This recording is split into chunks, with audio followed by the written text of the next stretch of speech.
Pourquoi le collectif transforme autrement? Aujourd'hui, j'aimerais parler d'un sujet simple en apparence, mais fondamental dans la pratique du coaching chez nous, coaching 5 étoiles, la différence entre l'accompagnement individuel et le collectif. Le coaching individuel est puissant, chacun d'entre nous le pratique de son côté. Le coaching individuel offre un espace intime, sécurisé, entièrement centré sur une personne. Le rythme est personnalisé, l'alliance est profonde, la parole est libre. C'est un face-à-face qui permet d'aller loin dans l'exploration. Mais le coaching collectif produit une dynamique différente. C'est pour ça qu'on aime les deux, qui se complètent d'ailleurs. Souvent, on enchaîne coaching collectif et individuel. Le coaching collectif ne remplace pas l'individuel, il ne s'y oppose pas, il agit autrement. En individuel, le coach et le client construisent une relation à deux. En collectif, plusieurs regards, plusieurs systèmes nerveux, plusieurs expériences et spécialités entrent en interaction et ça change tout. Le collectif crée un effet miroir multiple.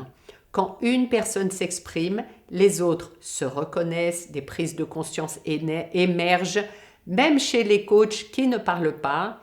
Un vécu qui semblait isolé devient partagé, la normalisation apaise, l'identification accélère et on le ressent très bien dans la pratique des cycles. Un cycle, c'est un groupe fermé de 4 personnes qui sont accompagnées par un maître de cérémonie coaching 5 étoiles, mais chacun à son tour est le client coaché par les 3 autres. Donc il y a une part d'apprentissage, de croissance par observation, parce que voir un autre être coaché, voir un autre coach questionné, c'est aussi affiner sa posture, réguler sa présence, et c'est une formation en direct. L'intelligence collective se met en mouvement parce qu'on rebondit sur quelque chose qui a été exprimé et qui ouvre chez nous une nouvelle idée qui s'enchaîne, etc. comme ça. En individuel, certains angles morts peuvent persister un certain temps. En collectif, ils apparaissent plus vite, d'accord? Ils se clarifient plus vite. Cela dit, le collectif n'est pas automatiquement puissant. Sans cadre, il peut devenir dispersé. Sans posture claire, il peut glisser vers le conseil, la projection ou la fusion. Et c'est là que la structure fait toute la différence.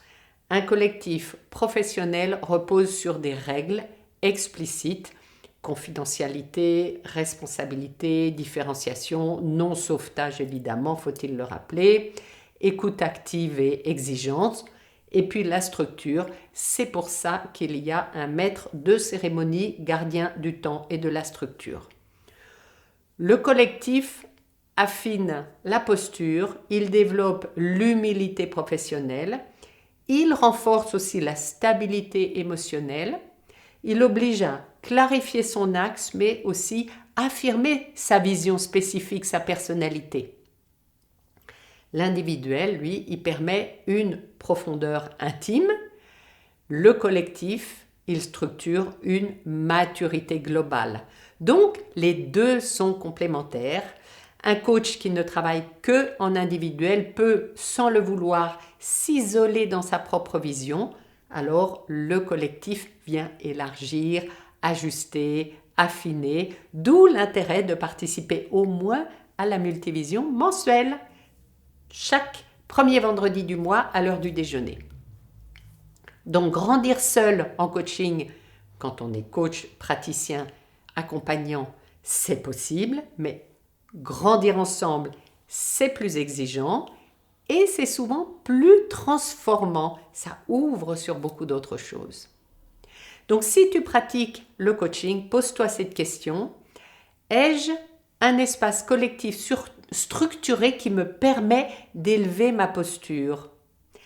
Et si tu n'es pas coach, mais que tu hésites encore entre te faire coacher en individuel ou en collectif, alors viens prendre une séance collective coaching 5 étoiles Et ensuite, si tu souhaites poursuivre, eh bien, tu auras déjà pu découvrir la personnalité et l'approche de plusieurs coachs en une seule séance.